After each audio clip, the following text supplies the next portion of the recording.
Welcome, everybody, to the PFF College Football Podcast. I'm your host, PFF Seth, alongside, of course, Diante Lee. And joining us, we have no intro. We're going straight into it. Joining us for his third time on the podcast, I believe, Mr. Richard, the one and only Johnson. What's going on, Rich? I'm doing good. I'm looking for an apartment right now, and that is basically my second job. Last week, I'm not sure I can tell you how many moments of the day I didn't either watch quarterbacks or look for an apartment. What's the weather like in New York City? Today, it's actually really nice. It got nice today for like the first time. It was in the 30s over the weekend. It was awful. How is it in Montreal? You live in Canada. I'm not going to hear weather, no weather condescension from you. Yeah, I can't talk about the weather. Meteorologist. I can't. Give it to us. I'm not allowed. I'm putting like a ban on myself from talking about the weather on any podcast that I'm on from now until till I die, basically. But yeah, the weather's pretty good actually. We have the same weather patterns. Like New York City and Montreal have very similar. When you guys get a cold front, we get a cold front. When it gets hot with you guys, we get hot. Maybe there's a difference in like degrees here, but yeah, the sun is out. So I went outside for like 8 seconds, and I call it a day. That's pretty much it. All right. So you're apartment hunting. You're doing that. You're watching quarterbacks because your favorite team. Let's get into this. Your favorite team on the NFL side, the Jacksonville Jaguars, because you are born in Jacksonville area? I was born in Gainesville, actually. So Gainesville is basically an hour and a half from Jacksonville. Okay. I can be at Everbank Field. TIA Bank Field. I don't even know what they're fucking calling it. It's Alltel Stadium to me.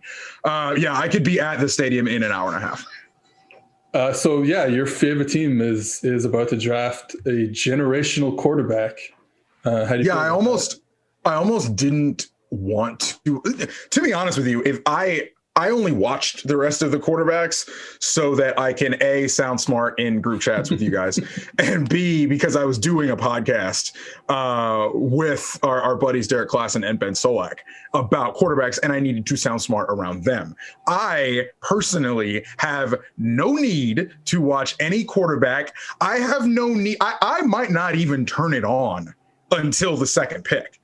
I don't care. Nothing since the day the Jets won that game has stressed me out about the draft process. You know that LeBron screenshot where he's like in the pool and he's like living my best life, unbothered, da-da-da-da. That has been me the entire draft evaluation process. 49ers moved up to 3. I don't give a shit. It doesn't matter. I'm unaffected. I have Trevor Lawrence for a decade. So I have enjoyment for a decade worth of fall Sundays at the very least. So let me ask you this. I mean, obviously you're familiar with him because you cover college football. What's your favorite Trevor Lawrence performance? He had a throw. I'll do throws first. They played Texas A&M. I believe it was his sophomore year. I know what throw you're talking about. At Clemson. Yeah. He is. He's rolling left. Oh my God. He rolls left, throws it across his body into the front corner of the end zone to a waiting receiver. He basically duplicated that actually against Georgia Tech this last season. That may be my favorite game, or my favorite throw from him. My favorite game, honestly, it might be the first Alabama championship game where, it was just like this guy should be in over his head. And he is just so poised and so good. And yeah, his receiver sort of bailed him out on some nuts stuff. But it was like, yeah, like you guys have interviewed our buddy Bud Elliott, who works over at 247. And I will never forget, Trevor was about 16 years old. And Bud told me, he was like, yeah, this guy could start right now on multiple college football teams. Like no questions asked. And that's the thing about him that I think is just so special for me, being primarily a college football guy, having known about this guy since before he had a driver's license and right. Watching him every single he has lived up to the billing every single step of the way. And I don't know what's going to happen when they draft him. And when he goes to the NFL, it could fall by the wayside because it's the Jaguars, Lord knows. But it's until this moment, he has been everything promised. And it is so exciting to think that the future of the Jacksonville Jaguars may be sewn up a little bit. At least I'll have meaningful December football, which they have had like one time in the last decade. I mean, it's off season. We got time to burn. So, Seth, what about you? Favorite throw and favorite game? You know what? I was thinking about it. There's two that pop into my head. So there's one against like the Citadel this year where he throws that post to Amari Rodgers. Yeah. And he keeps him. He like throws it right on the edge of the field. The back of the end zone. The back of the end zone. Yeah. Yeah. Mm-hmm. Basically runs Amari into the stanchion. Yeah. Basically, yeah. Which, by the way, Mike Williams broke his neck doing that, by the way, a couple of years ago. That's how Mike Williams got hurt. I don't remember that. And they expanded the goalpost pad because of that. Well, you know what happens? Every episode comes back to some Canadian football thing, but the goalpost at the front of the end zone in Canada. Yeah. Because you can't put them at the back of a 25-yard end zone. Then every field goal would be from 60 yards. But like that happens a lot. Let me tell you. Running into the stanchions happens a lot at every level of Canadian football. But okay, the other throw that I want to say is, again, you talk about the national championship game against Alabama. It's pretty early in the game, I believe, when he throws the corner out to the wide side, and there's that clip of Carl Scott. The clip of that a friend of ours put together of an overlay of one of the Alabama coaches, a DB coach at the time, I believe, talking about how, hey, we allow that route to be thrown because no one's gonna hit it, right? Like we're okay with that because you can't drive the field doing that. And then Trevor Lawrence does that field side corner route on the money, on the sideline. So before we get to Diante's throw, I just want to, I forgot to do this. Richard is the host of my favorite and probably the best college football podcast out there. I don't know about that. I didn't pay you enough to say that. So I just wanted to put that in before we get to Diante's favorite Trevor Lawrence game and throw. Yeah, I will say that I guess I will still recognize what's it called? The Shutdown Forecast is the internet's only college football podcast. I guess Split Zone Duo exists somewhere in the ether around college football, as a close second. Something like that. My favorite throw is from the same game that we all are referencing. It's that first national title game against Alabama, and it's towards the end of the game. So there are the two nuts Justin Ross catches that he makes on that drive, right? You have the one-handed one by the sideline, and then they get to a goal line situation. They're about 4 yards out, and he hits T. Higgins on this dig route on the back line of the end zone. And when they show the replay from the end zone copy, you can see that Mack Wilson gets like 36 inches of vertical up and almost gets a finger on it.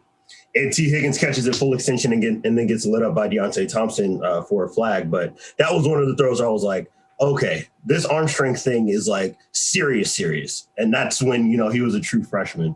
Favorite game for me is probably the Ohio State game from their loss to LSU in the national title game that year. We got to see a little bit of everything from him, how he runs, some of the throws in tight windows, being able to deal with pressure, and obviously having to come back and deal with some adversity. That's probably my favorite overall performance is. There's one play in that game where it's the turf monster got Chase Young, but there's one play in that game where he jukes out Chase Young, kind of, sort of. And I cling to that when I reference his athleticism. It was a turf monster thing more than anything, but people don't need to know that. Okay, I didn't really want to talk about the quarterbacks on this podcast because like every other podcast in the PFF network talks about the quarterbacks. But since we're on the topic already, let's say, Richard, Trevor Lawrence does not exist. Jesus. There's this other group of prospects that I think everyone has their own opinion on who's QB1, of let's say the next four that kind of round out the big five this year. Trevor Lawrence does not exist. And by the big five, I mean Trevor Lawrence and then 4 times Kyle Trask. So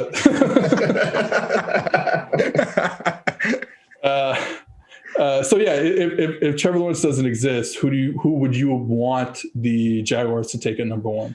The non-Trevor Lawrence QB1 is Justin Fields for me. I think that Zach Wilson's shooting up draft boards is not more, but I think pretty heavily, honestly, due to aesthetics. I think the aesthetics that he plays the position with are like pretty cool. Yep.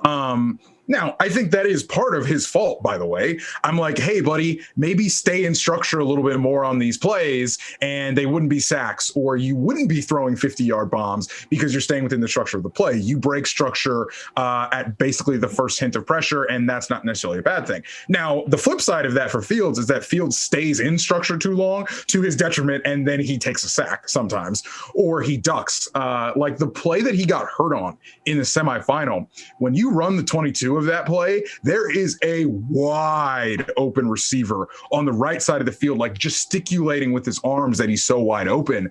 But Fields doesn't get there. Now, yes, it would have been a full field read, which, okay, whatever, it's college football. But he doesn't get over there. He pulls his eyes down and runs and gets lit up by Skalski in that play. But my thing here, and like, this is why I don't get all the 49ers Mac Jones talk. I'm like, if you're obsessed with a quarterback who you think the head coach has to predetermine the whole game in the headset until it cuts off, why would you not take the quarterback who is objectively a better football player at doing that sort of thing?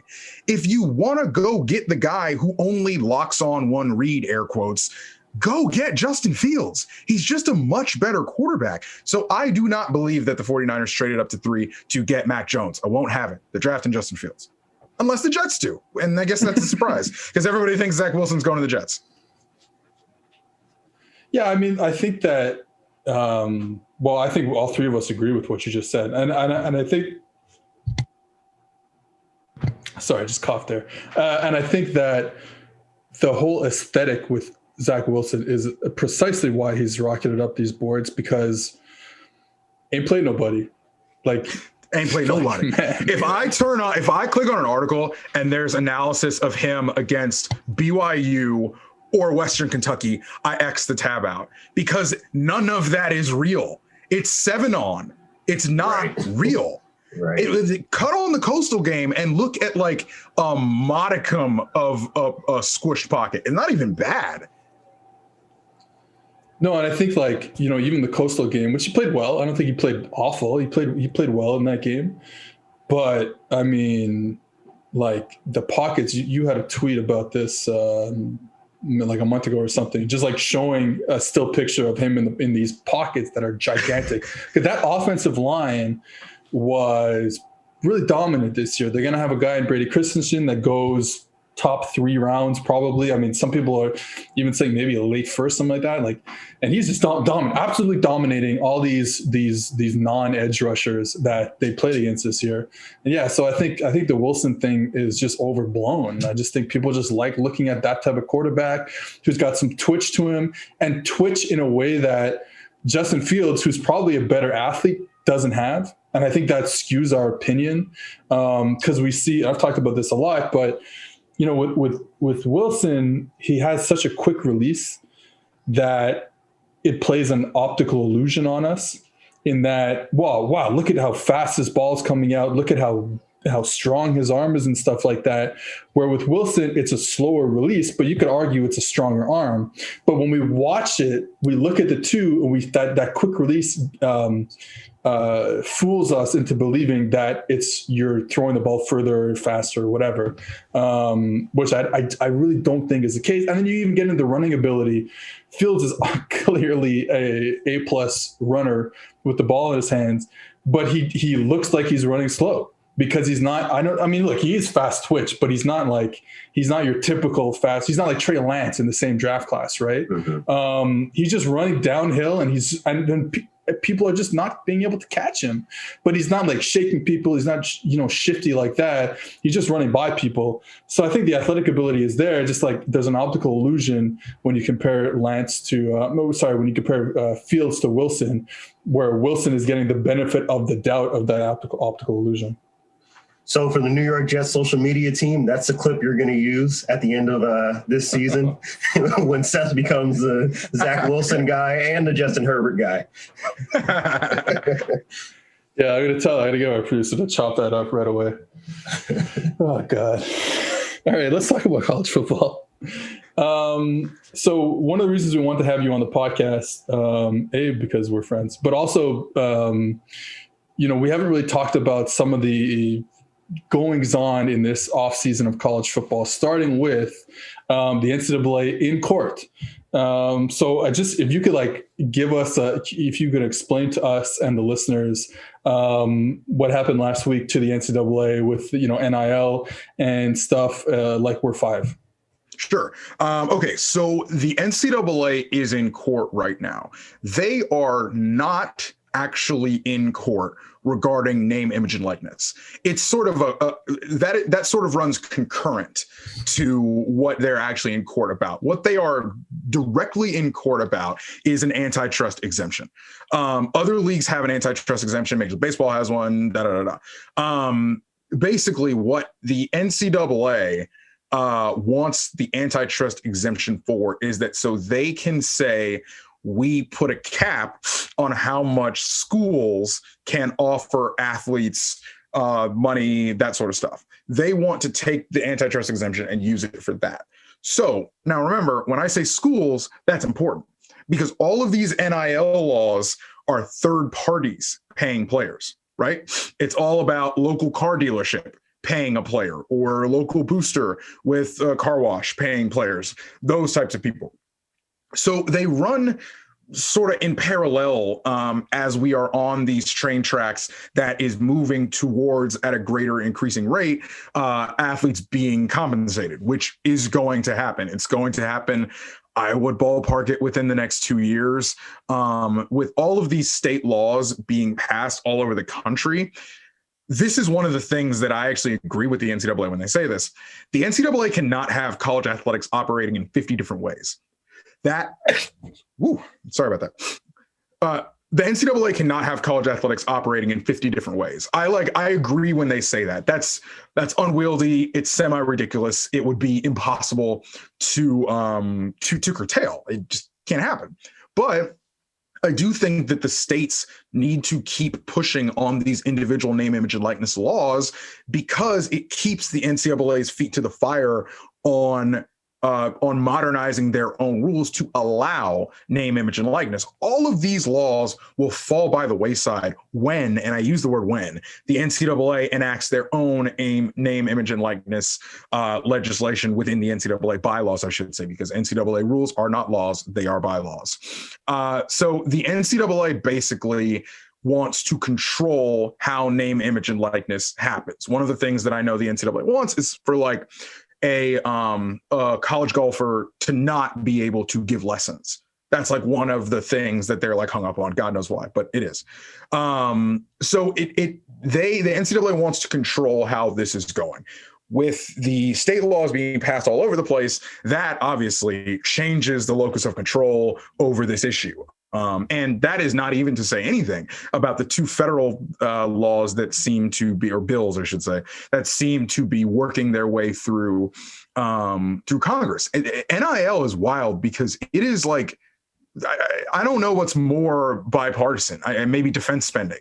It is insanely bipartisan. There are people pushing name, image, and likeness laws, name, image, and likeness bills through their different state houses that I do not agree with at all on their regular politics 364 days a year. But when it comes down to should college athletes be compensated for their name, image, and likeness and what they do at the collegiate level when their careers are arguably the most monetizable for 99% of them, we are in lockstep. So it's an easy win for a lot of politicians. It's a layup. If you're a free market capitalist Republican, yeah, let's let the free market go. If you're a Democrat, you can pitch that it's institutional wealth coming to marginalized communities and largely people of color and women and all that sort of stuff. So there's sort of something there for everybody who wants to take the issue on. And particularly, if you are a representative or senator who is backed by a lot of universities, or you represent a university community or anything like that, like this is something that touches your university community, and it's something that you can take up. Mark Walker, the senator from North Carolina, I mean, we all know what is big business as far as college sports in North Carolina. So he can sort of take this on, and people get it. So yeah, it's interesting, and I think the arc of college sports history has finally gotten to the point where it's just like, come on, like, what are we doing here not letting them make money when the NCAA has $1 billion a year television contract for the men's basketball tournament? It's ridiculous. Right. And I think that one of the things that has always stuck out to me the most as far as like this issue progression through the courts. And I think this is the point that Bomani Jones has brought up. And when he said it was really illuminating to me. And it's just that the NCAA stance on NIL rights just does not hold up in these courtrooms. You know, like you'll look at some of these opinions or some of the, what politicians are writing about it, what statements are coming out about it. And the clarity with which they speak about how broken a business model it is illuminating. So when you speak to, how bipartisan an issue that these kinds of things are, like, that is one thing that I think even I've been shocked by as a former college athlete and somebody who has very clear ideas of where things should be at from the perspective of name, image, and likeness. I was not expecting to get that kind of response from the political sphere on this issue. Yeah, I actually should have said first, where the NCAA's antitrust thing actually stands now is it was orally argued in front of the Supreme Court for the first time last week. That's what I should have said from the top.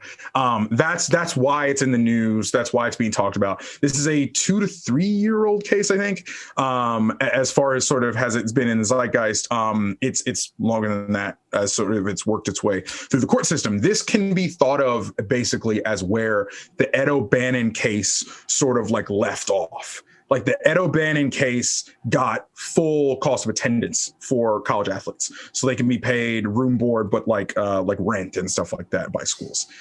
This is sort of the logical next step in that. Now, again, this is just by schools. The stuff that's happened in the Supreme Court is just schools paying or offering incentives or benefits or what have you. I try not to. My girlfriend's a law student. She's gonna be a lawyer in like a month, and we were listening to the thing together, and she was like, don't put too much stock into the oral argument, because if you listen to the oral argument that happened, the NCAA's lawyer was getting blown out at the way it sounded. Now, that's just how it sounded. She was like, don't worry. Sometimes they go hard because they agree with the lawyer that is arguing whatever side it is that they agree with. And they're actually trying to get the lawyer to explain the issue out. So don't put too much stock into the oral arguments, even though Clarence Thomas did speak, which apparently he's been doing recently, but that is a big deal. Seth, I know that doesn't make sense to you at all, but Clarence Thomas speaking to a segment of the audience listening to this podcast will come as something of a surprise. Also, Clarence Thomas, noted Nebraska football fan, actually massive Nebraska football fan. Somehow that's shocking and not shocking at the exact same time. Yes, it is.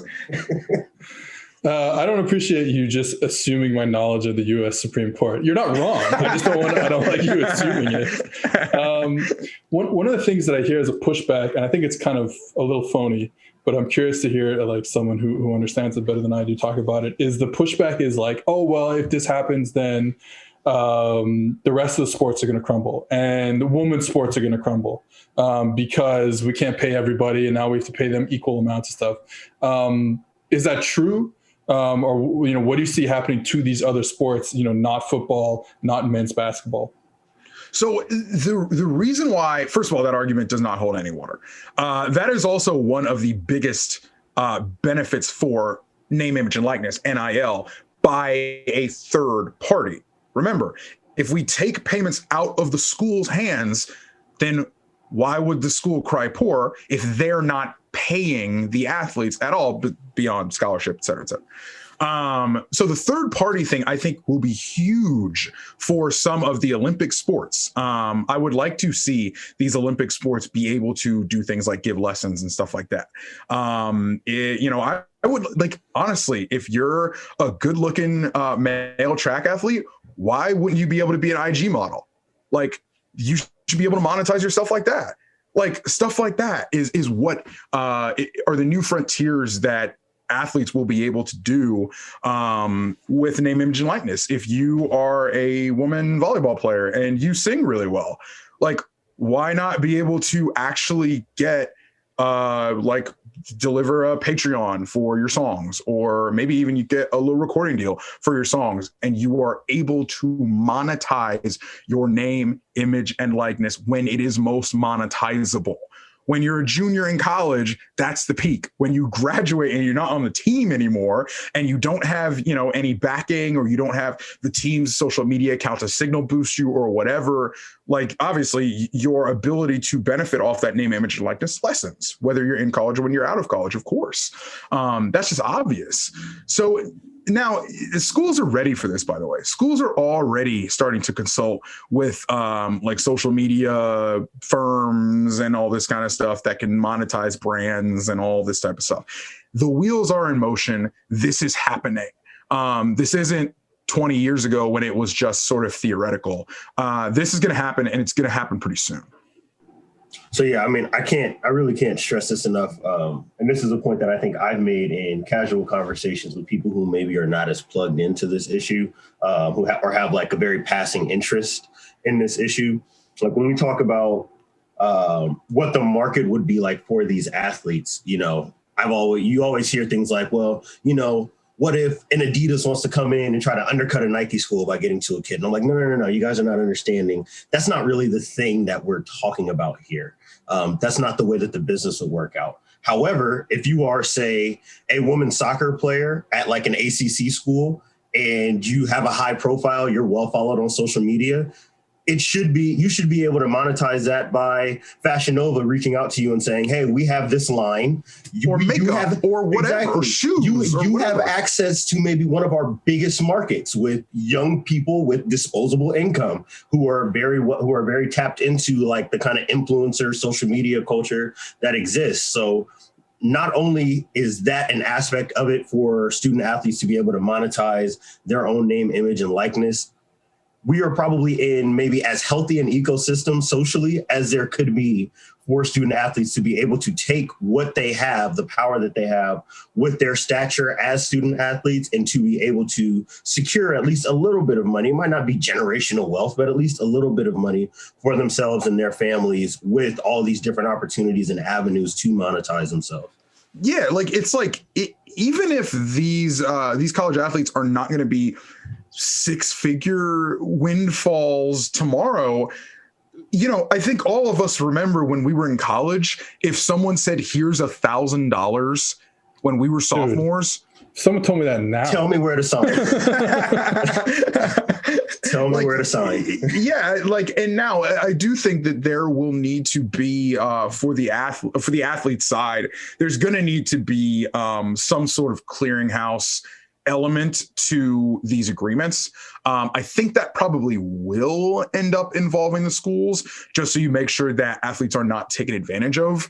You know, will you be able to hire an agent or something like that, maybe who doesn't run your athletic career, your athletic pursuits, but does run your marketing? Like, that sort of stuff will probably need to happen. There will need to be mechanisms in place for that.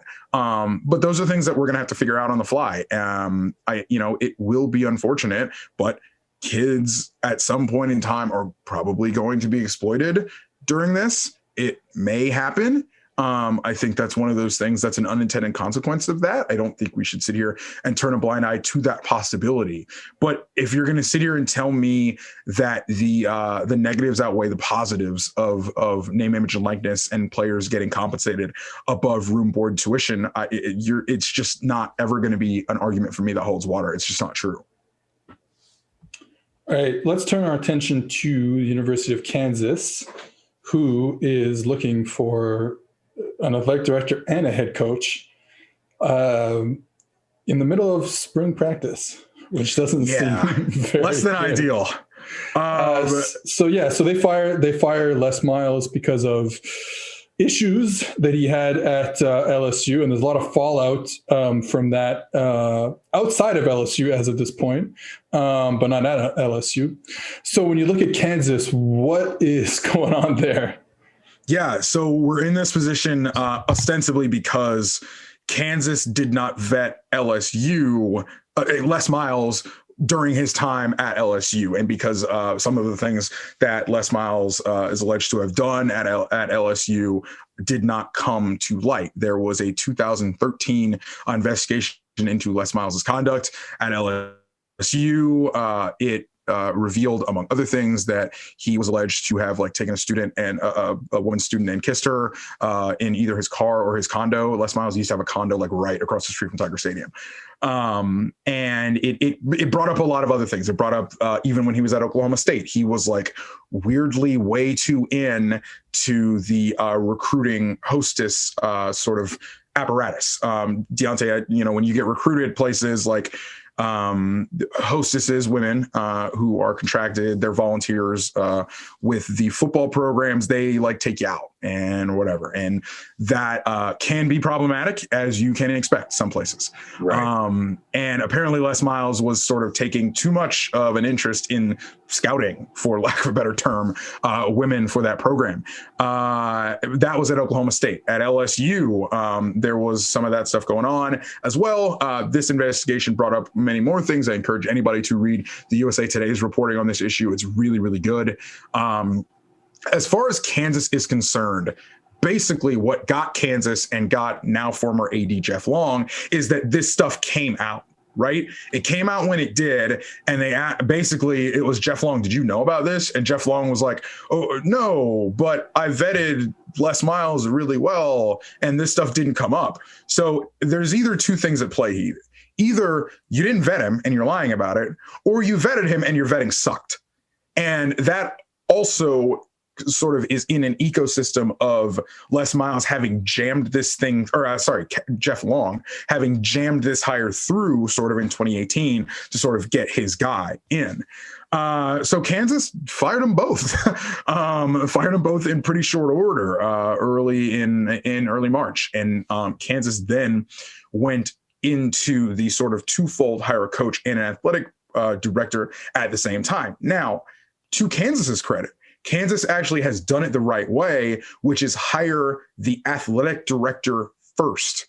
That's what you're supposed to do. That's a big deal. It's a good thing that they're doing.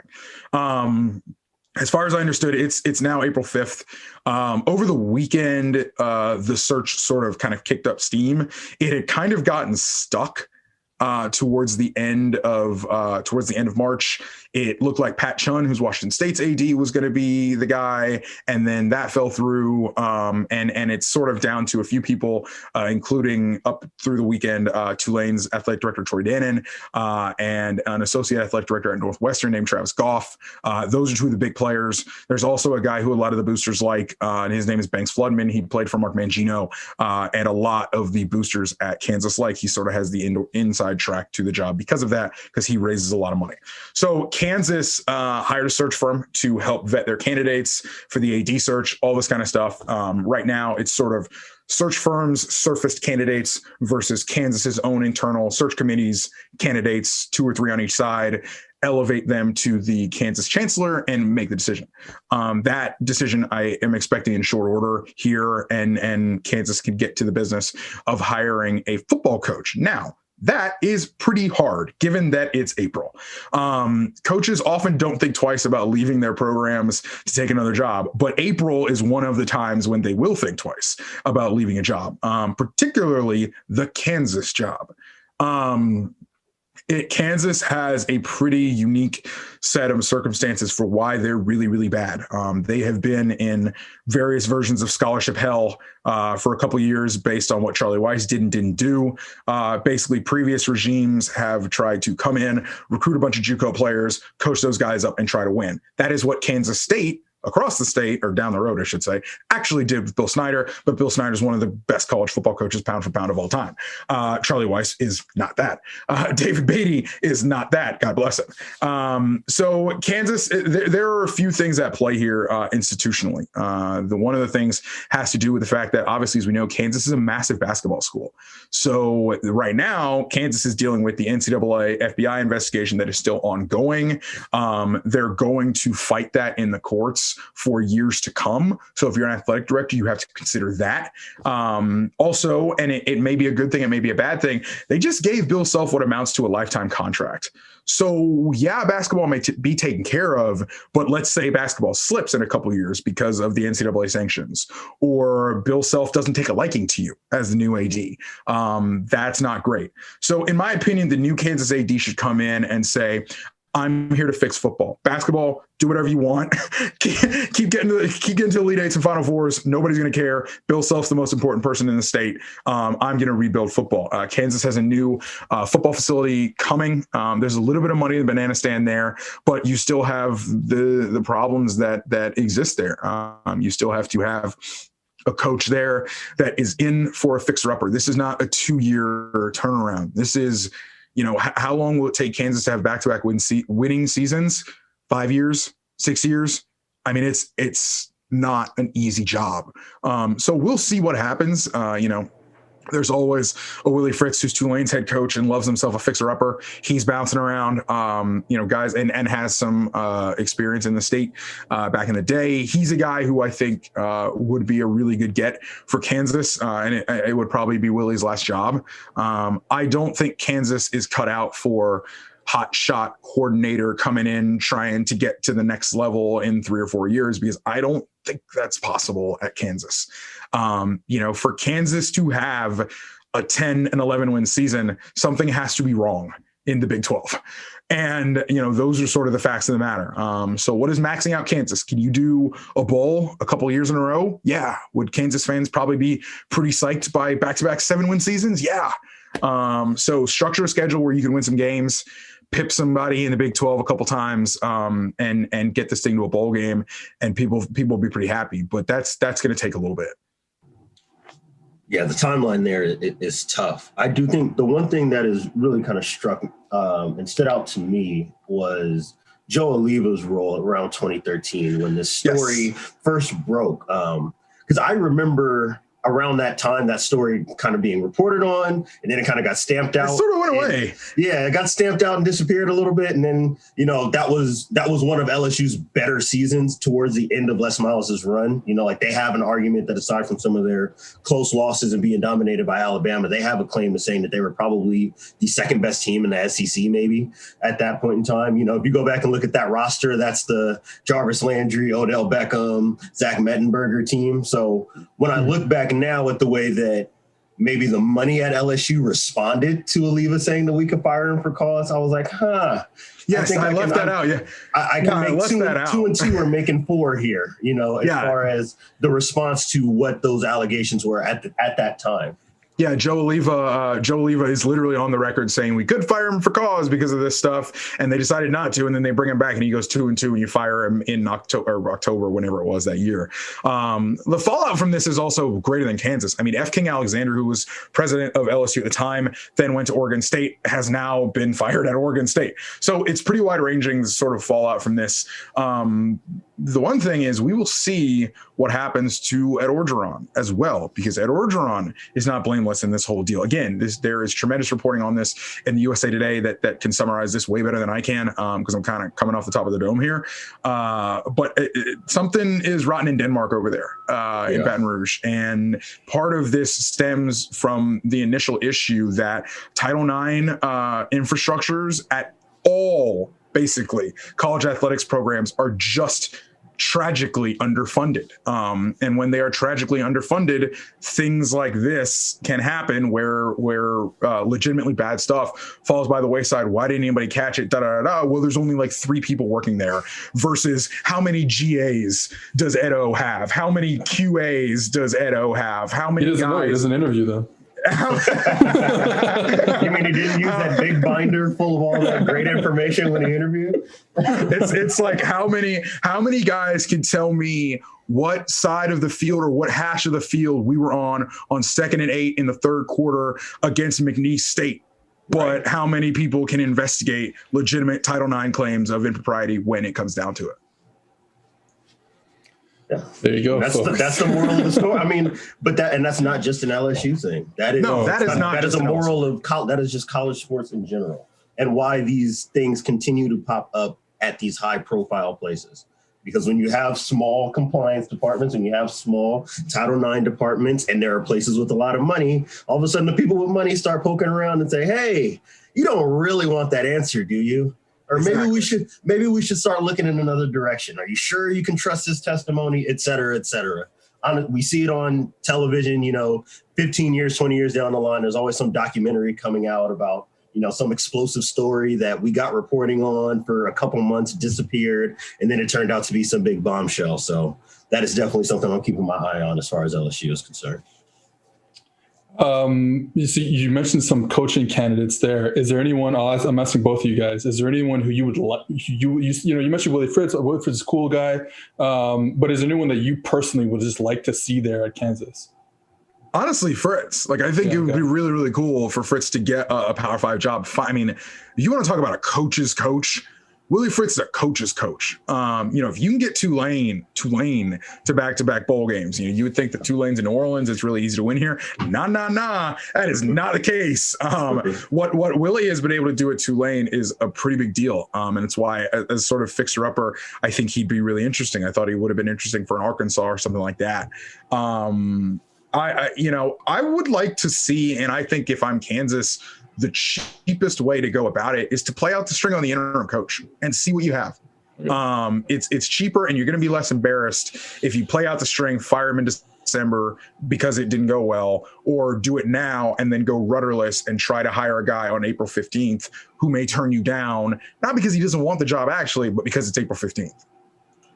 I mean, and that makes sense from a timeline perspective. If you're a coach that's considering the job, I would much rather give the year 0 to the interim and the new AD, let him do his assessment on what this program needs, and now I can step in as a program guy. So when I think about, people that I might like for the job, and this is somebody, I've been beating this drum basically all off season long for Lance Leipold.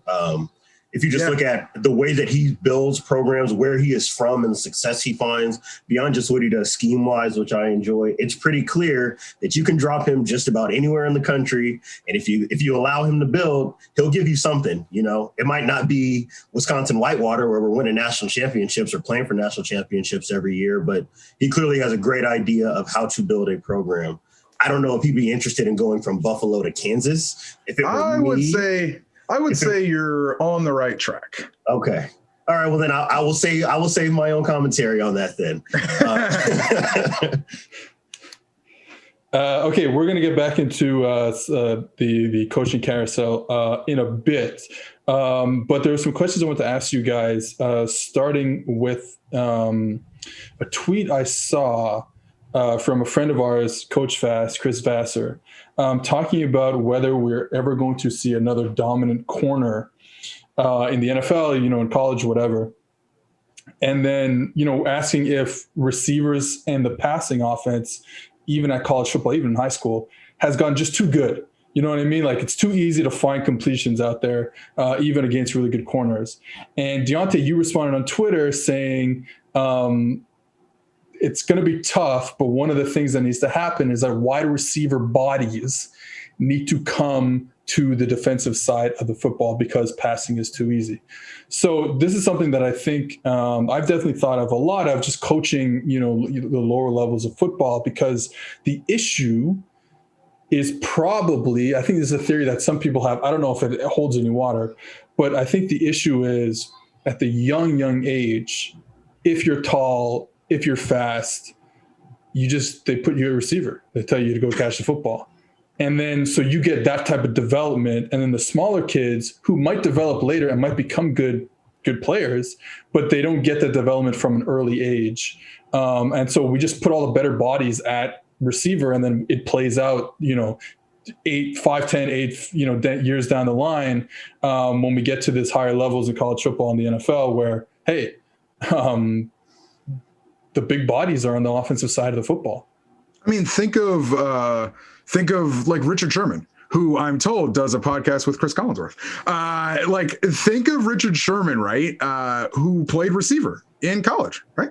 Played receiver in college and then gets to the NFL and switches positions. And he's that long body and has the ball skills and knows intuitively what receivers are thinking because he was a receiver. But like, my thing is like, think of you guys are going to come up with somebody who's like 5'10", but think of the good corners in your head right now, what they look like. They're Jalen Ramsey's, right? They're the hybrid guys who can tackle, hit like safeties, but are long and are still fluid athletes and all that kind of stuff. Seth, you're right. Like, Jalen Ramsey in a different reality becomes a really, really good wide receiver. But I think the length and long guys, and it's sort of, I don't want to say Seahawks mold guys, but like, that's going to be what it takes. Now, one of these days they'll relax some of the rules a little bit too regarding pass interference, especially, which will help a lot of these guys out. But yeah, that's sort of what I think about that. I'm going to say similar accord.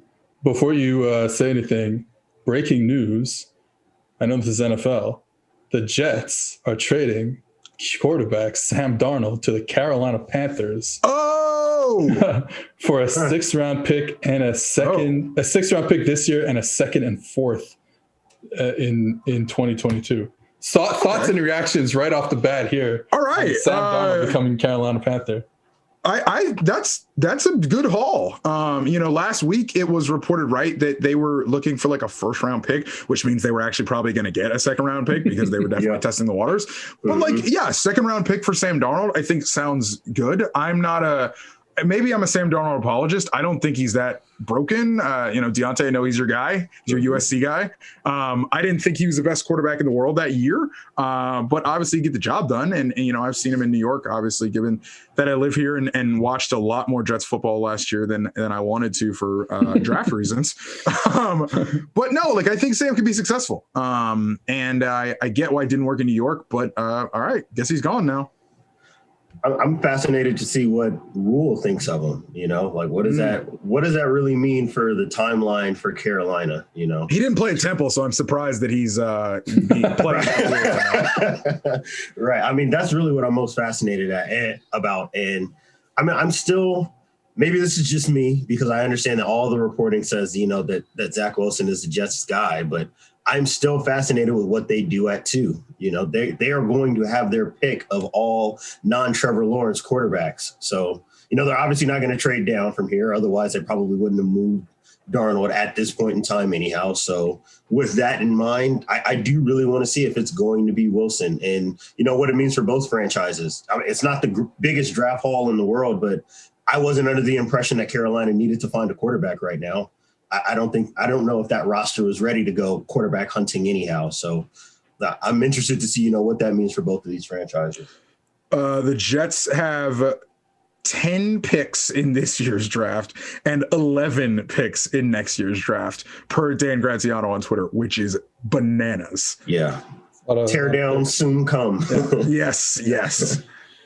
My thing with Darnold is I convinced myself that he was worthy of a top 10 pick, a top 5 pick when he came out, with the caveat being, okay, but you got to fix everything. There's talent there. There's a diamond in the rough, but there's a lot of rough, right? And he, whether it's him, whether it's a coaching staff, whether it's the surrounding cast, on the field with him, whatever it is, it never got fixed. So I just don't, you know what I mean? Now I'm like, I get it. I see it now. I'm not going to believe it anymore. I'm not going to believe the hype anymore. So I'm pretty off Darnold. I guess what's interesting is, you talk about with Carolina, is well, what are they going to do? Do they think that they're okay with the 2 quarterbacks they have, so that they're not going to take a Trey Lance at 7 or a Mac Jones if he falls to them or whoever? I think that's interesting too now, seeing what the Panthers think about their quarterback situation. And we'll know once they make that pick. If I'm the Broncos, now they can trade down. Yeah, I'm thinking if I'm the Broncos, I don't get why the Broncos are already not on the phone with, well, I thought the Falcons, but now the Jets. Yeah. But obviously, like, I think you probably imagine the Jets want to take a quarterback because of this class and where they are. So why are the Broncos not on the phone with the Falcons post haste, trying to get up to 4 to make that deal and try to get whoever's left, whether it's Trey, whoever's sitting there for them as the 4th guy not picked yet. Right. Especially considering the fact that they just redid Matt Ryan's contract. So it looks pretty clear like they're not looking for a quarterback to be a starter day one that's not Matt Ryan. To me, that would be a ripe, trade partner. And if you're trying to sneak in and get a quarterback and you're going to have to be okay with getting whoever's left over because you're not going to be able to trade into the top 3 spots anyhow. Okay, sorry for cutting you off. You were talking about receivers and DBs. I think I'm just on a similar record as Richard. I think that really the next evolution is going to be getting that body type in the slot. Getting away from using the 5'10" guy with quick feet as your slot corner and using the guy that you would typically use on the outside on the perimeter in the slot as well. Especially when you start talking about the way the teams run RPOs and the way the teams try to attack the seam and hurt defenses in the slot. So many of those passes, you can't play. If you play the kind of zone coverage it requires in order to deny those throws, it unwinds the defense in a way that's not tenable long term. How is that? Because that's a really interesting point. So to me, I like to watch, a lot of the top programs in college football actually happen to be at the cutting edge of a lot of this stuff scheme wise. So when you start talking about teams who are playing a lot of too high now, and we'll kind of get into it. I know you brought up the fact that you wanted to talk about like bracket coverage and things like that. Just your coverage options in terms of what you can do to deny like those glants, those slant routes, and throws up the seam and things like that. There are only certain coverages you can run to deny those throws, in my opinion. I'm sure there's some coach who has some 5-star kid that runs a 4-4 that plays nickel that says, we can run cover 1 all day. And maybe you can, and good for you. But, all things being equal, the timing of the throw, for one, in these offenses, it really is just the timing and the windows to throw into. It's just, to me, it's just not possible. At least if it's possible, we have not seen it yet. If I can watch Ohio State, who recruits as well as anybody else in the world, try to play one kind of coverage and just get shredded by another team that you would say has like talent, to me, that says that, okay, then this is not an issue of, it's partially an issue of scheme, but to me, it has more to do with what bodies you're putting where. And you're going to have to put these more athletic, bigger, kind of prototype 6'1", 6'2" guys out in the slot in order to deny these throws. Because I just feel like the way the offenses are now, and I think that we had actually talked about this, Richard, and I know you had referenced it on the podcast when we were talking about when you were talking about like Clemson preparing for Ohio State, right? Certainly, some of these offenses have like a master level understanding of if this is what you're doing from a coverage and front perspective, we're running these 12 to 14 plays. We'll dress it up 100 different ways, but we know that you can't defend this handful of plays just based on the way that the defense is structured. So when you end up with these issues, the next piece of that is, well, what body types are we putting at these places? If you can't beat somebody with scheme, you've got to be able to beat somebody, in a one-on-one matchup. So that's kind of where we're at with it. If you want to start denying some of these easy throws that offenses are getting, it's going to have to be a personnel issue. I just don't see a scheme answer right now. It's crazy because we just watched Shaun Wade, who is an insane talent inside, play out of position all year and look lost. Yeah. He looked lost for part of the season because of what they were trying to do to him. And you saw it a little bit in the national championship game, even against Alabama, when he was in the box, that dude thumps.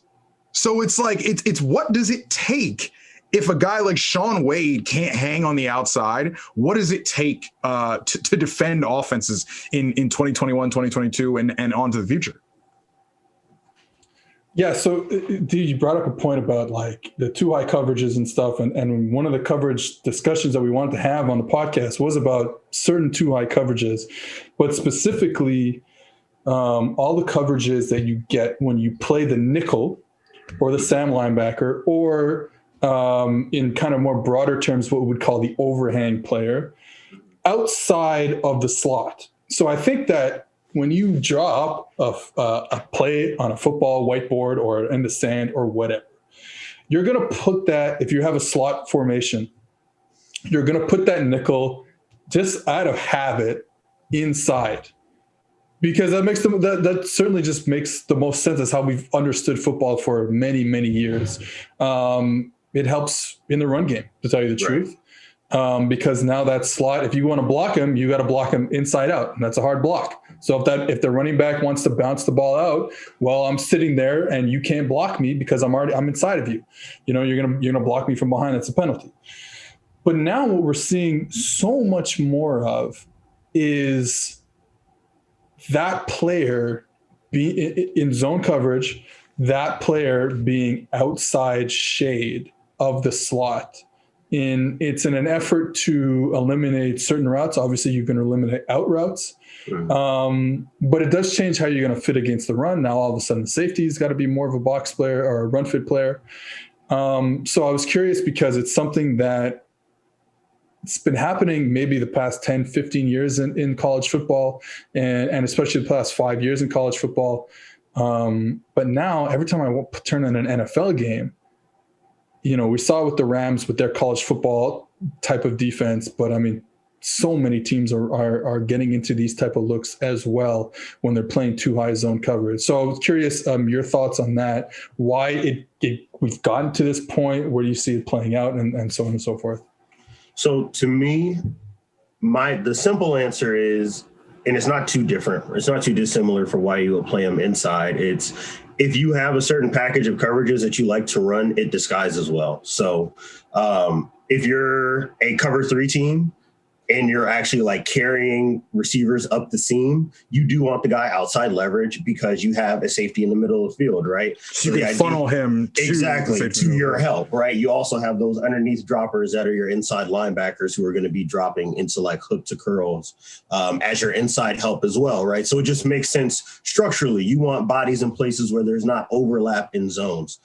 So for that reason, you would want, if you have your guy outside leverage in cover 3, you're probably going to want to run 2 high coverages that are also going to ask the guy to be outside leverage. Now, there are certain teams who can do a little bit of everything, right? Georgia obviously would do everything with their guys. Alabama would do everything with their guys. Notre Dame with Jeremiah Owusu, they do everything with him. That was kind of an ability type of thing. They probably won't have another guy like that. But if you have dudes like that, maybe that opens up the playbook for you. But, if you play cover 3 with your guy outside leverage, you're going to play a certain kind of cover 4 probably where the guy is outside leverage as well. As far as like how all those pieces fit together and why you want to do it, you mentioned it. It helps you kind of cut off the field at a certain point, right? So if the guy who's outside leverage is any good at his job, at least, now you're saying, hey, all of the field space from the nickel to the sideline does not exist to the offense in theory, right? Even though there's a receiver out there and a cornerback out there, we're saying those don't exist. For all intents and purposes, on a whiteboard at least, you're saying that field space does not matter on a horizontal plane, right? Obviously, if you want to try to take advantage of the defense that way, maybe you throw the one-on-one fade to the number 1 receiver, but that's kind of the trade-off you're making defensively, right? It's low percentage. I mean, that's relatively low percentage. Exactly. You're thinking like, hey, most offenses, if they complete 3 out of 10, they're considering that a decent day. Most of the data would say you probably complete about 35 to 40% of those passes if you're good at it, So as a defense, hey, you shrug your shoulders. We'll probably have as many opportunities to intercept that pass as they have to complete it, right? That's what they're called 50-50 balls for a reason. Right? So, and that's really kind of what you're thinking, right? We want, from a defensive perspective, I'm speaking like we because I coach. So from a defensive perspective, I want to try to shrink the field in as many ways as I can. So from a horizontal plane, if I have guys playing outside of slots and tight ends, I am shrinking the field horizontally, right? You're playing a different game now. if you play maybe your old school cover 4 where you have your Sam and Will linebacker playing in between the slot receiver in the box and you have your 2 high safeties up, and that way you're kind of denying the vertical plane, right? So now if you want to attack us, you're going to have to go wide. We're not going to give you anything vertical. So those are the kind of trade-offs from an actual like coverage calls perspective. And we talked about it briefly when we were setting up the podcast. So you play cover 3 and then you have a version of quarters, which you would call bracket. You might be, if you're Gary Patterson, he has his own version of quarters, what he might call. Right, you know what I mean? He has his whole, family of coverages that he runs with that. I live in San Diego. Rocky Long, when he was here, he's kind of part of, not necessarily off the Gary Patterson tree, but his 3-3-5 incorporates some of that as well. You might see a guy inside leverage on one play, and then when they're playing a different kind of quarters, he's going to be outside leverage, playing kind of robber style, which is what they call it. So it just does, it opens up a different chapter in terms of like coverages and possibilities that way. And now you're kind of trying to constrict space from a horizontal lateral perspective. Though, I think all that is really interesting because what has sort of been the defining factor about the last 10, 15 years, as far as the spread is concerned, it's this horizontal 53 1/3, you have to defend every single blade of grass type thing, even more so than the forversification of the sport.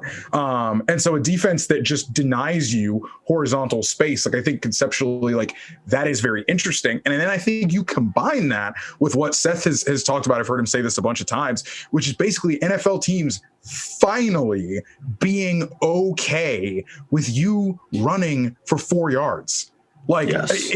That's supposed to be anathema to everything defensive coaches have ever thought about. And yes, I do personally still believe that there is something of a mindset factor to being able to run the ball and stop the run.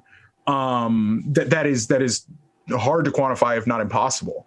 But you see defensive coaches making these small, minor little tweaks to the structures of their defense that are throwing their hands up and saying, we got to do what we got to do here. Absolutely. Actually, so I have one example of this to kind of put a cap on this.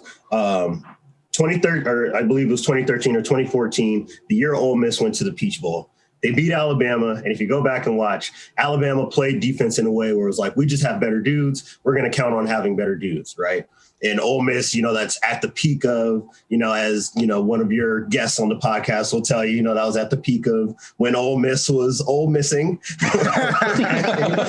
Ole Miss misspelled with dollar signs. Yeah. So, that's when they had enough talent to be able to punish that. But when you get to the Peach Bowl and you play a defensive coach like Gary Patterson and they get their asses kicked, you can go back and watch all the same plays that worked for them all throughout the year.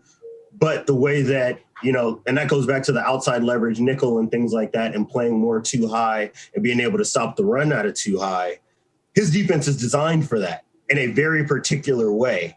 So all of a sudden, all those bubble screens that were killing teams and being able to run inside zone, with the split action and all that stuff that offenses do now is like a base. TCU was prepared for that in a certain kind of way because of their bucket of coverage calls and structures that they have. So to me, I always kind of go back to that game as if you're looking for spread defense, that may not be necessarily where it starts, but when you're thinking about how you would stop kind of the typical spread stuff, TCU put on a clinic for that in that Peach Bowl. Yeah, I think that you talk about the horizontal space, defending horizontal space, and it just hit me, maybe I'm wrong about this, but when you think about the two most common coverages or coverage themes that we see now when we talk about putting your nickel at outside leverage and taking away outside space, but also, and we've talked about this in the podcast, we've explained it, palms coverage, where yes, the nickel is inside, but the corner has the ability to shoot down in a cover 2/cover 4 type of look. And what are we trying? What are the two things that we can eliminate right off the bat? Is bubble screens, right? Because if you're playing palms, that corner is going to trigger right now when he sees that bubble, and he you can get a pick six off of that. We've seen a ton of pick sixes off of that look. And then with playing outside leverage, bracket, stubby, stump, whatever. it's the same thing. Well, you can't read an overhang player because he's already outside. Exactly. The offenses are trying to read that overhang player and decide whether he's in the box or not. Well, he's outside the box. So you're taking that away from him. You're taking that away, the bubble right away. Obviously, they hit you with slants, and then the safety's got to get involved, and yada, yada, yada. But I think when you think about these two big coverage concepts, they both take away 2000's offense. They both take away the offense that you want to run from the year 2000 to 2012 or 2013, whatever it is. Okay, we have.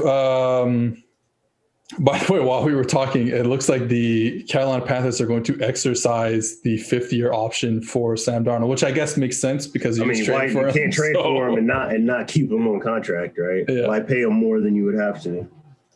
Okay, so we have 3 reader questions. 2 of them are from DeBlinky. 1 of them are from DNA.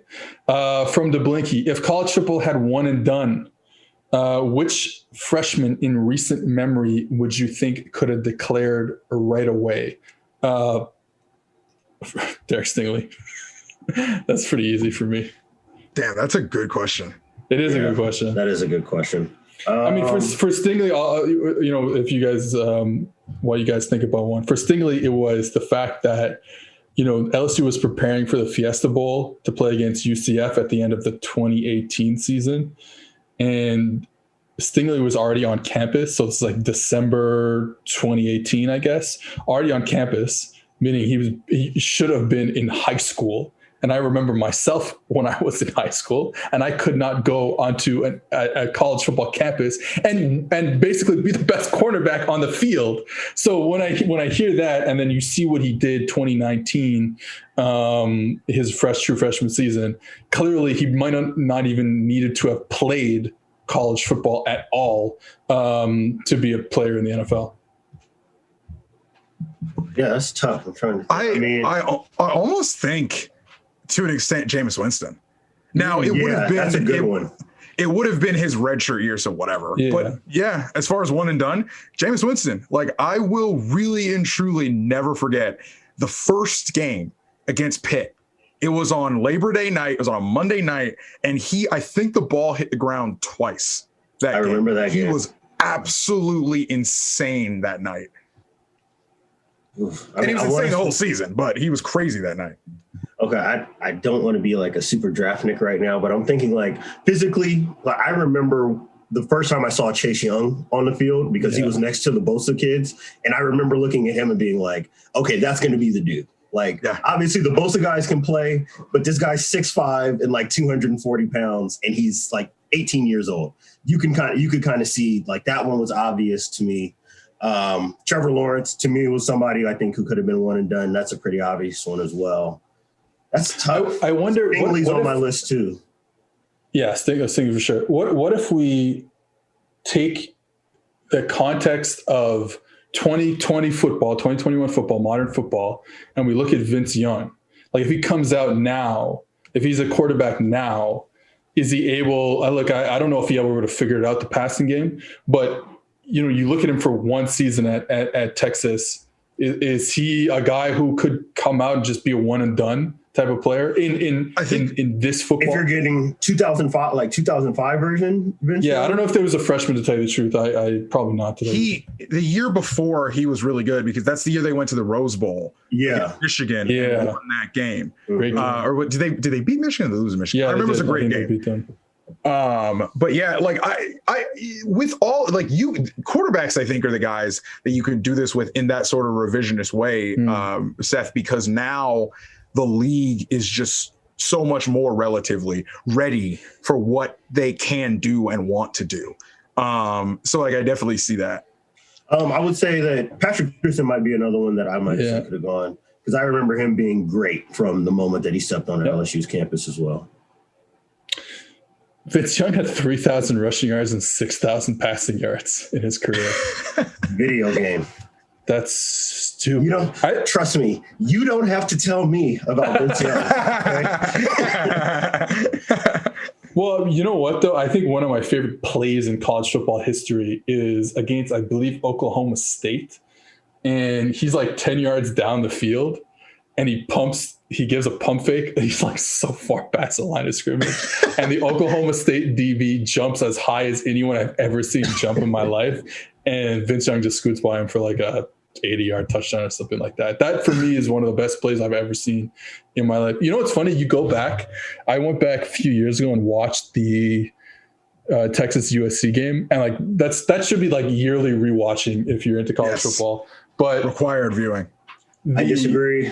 The offense is so primitive from like a zone read quarterback infused offense that it's wild that I'm like, oh, what if they just read the end on this play and like let Vince Young read the end? But I guess we weren't there yet in terms of college football strategy. I mean, even the Florida run with Tebow, like you go back and look at some of that stuff, that was blowing defensive coordinators' minds. All it was just all the same quarterback run stuff, just out of like 12 personnel. And it was like it was like a triple option with like a shovel as the third element. It's like, whoa. Exactly. I mean, even the Cam stuff from 2010, like teams don't do that anymore. And that, blew through the SEC, no problem. Yeah, it was like QB power and shit. Right. Like it wasn't like single wing offense, basically. Yeah. All right, next question from DNA.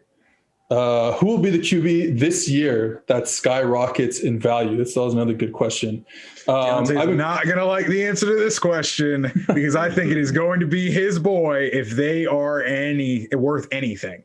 And I do think USC is legitimately going to be better. The recruiting thing was more blippish on the radar a couple of years ago than I think, my jokes and my memes may lead you to believe that I think.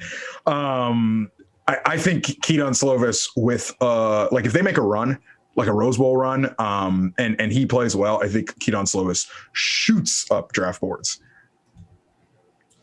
Oof. I mean, look, yeah, go ahead. The guy's not going to be draft eligible, but DJ Uyunglele, it's going to be.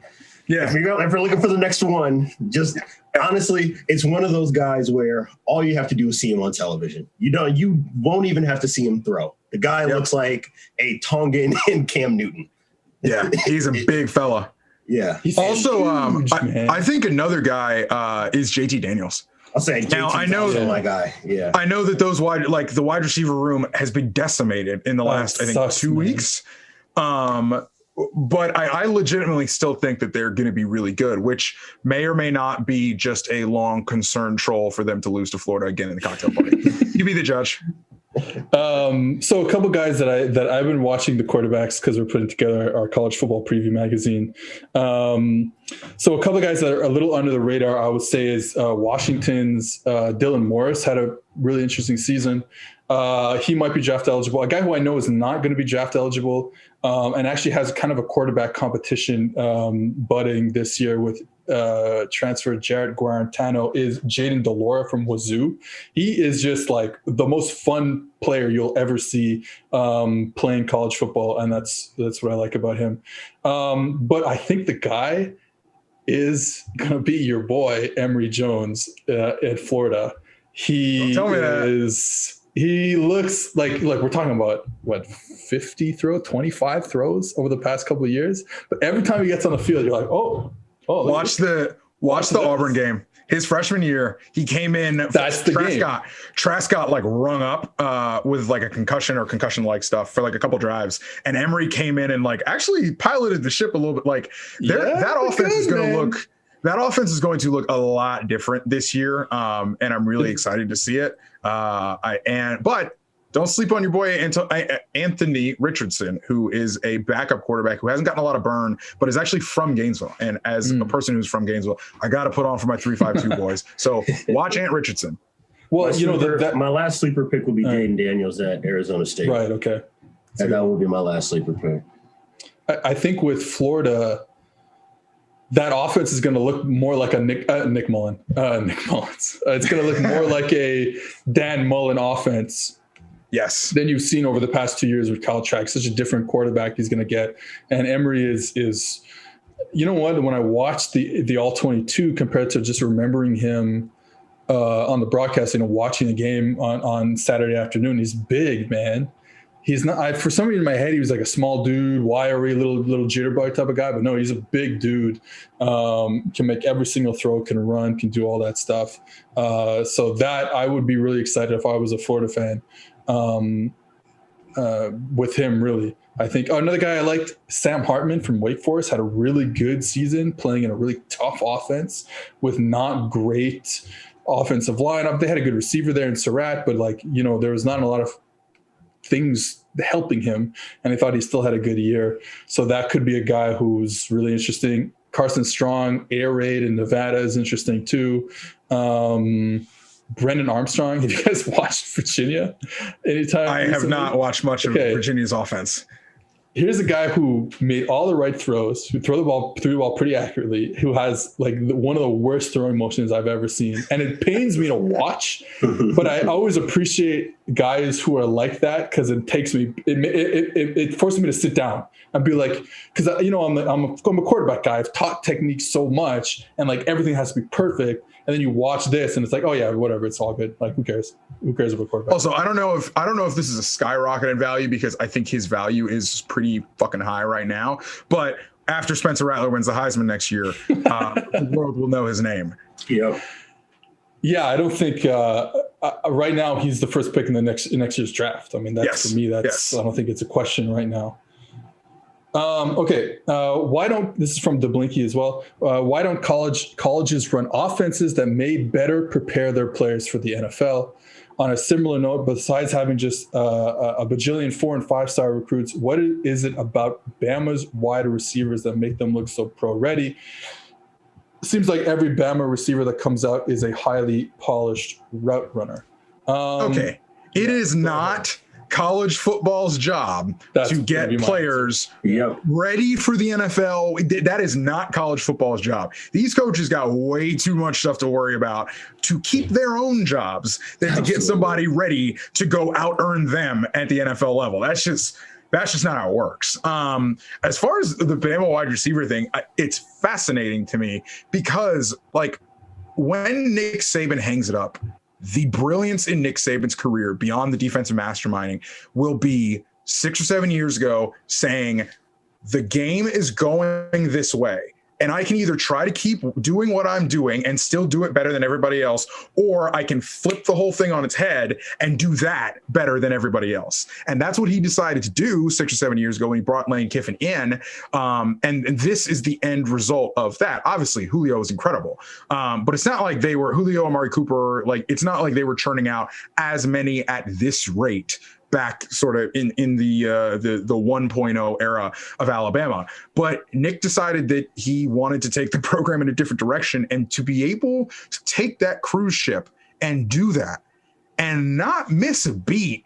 And also to do that, the thing that made him do that was losing one game on a once in a generation football play. He lost the kick 6, went to the Citrus Bowl, and was like, fuck it, we're changing the whole thing. Yep. And that's all it takes. And so, yeah, Nick Saban deserves a lot of credit, and it's why he's the GOAT for that, for me. Yep. So Nick answered his own question. This is what we want football to be. I'll attack the second question first. To me, I think that when we talk about wide receiver development, especially leaving high school and going to college, so many of these kids are probably leaving high schools that did not have a quarterback that could get them the ball. So it's about just getting a ton of reps. So the Bama guys, at least if we're going to refer to them specifically, it's because they were all playing since they were true freshmen, playing legitimate, valuable reps. There was more to it than just being a highly polished route runner. Obviously, that is a piece of it. That's a credit to their position coach. That's a credit to what they do on offense. But really being a receiver is more like learning pace, learning what windows are open and what are not, how to make plays after you catch the football, when you're not the only guy on the field who can run a 4.5 or a 4.4, right? Those are things that just happen with repetition. So really, to me, with Alabama, what I think it is that they've done a good job at identifying the kind of athletes that work for the offense, and then they're just playing them early as hell. Because a guy like Mechie, is he going to be a mind-blowing receiver to me, at least as far as pro prospects? Maybe not, but he's going to be a very effective college wide receiver, and part of that is because he's been getting reps this entire time. Same with like Waddle. Waddle came in as a pure speed guy, and when he left Alabama, this is my opinion, don't shoot me down for it, he leaves Alabama as the best wide receiver on their roster. Woo! So I agree.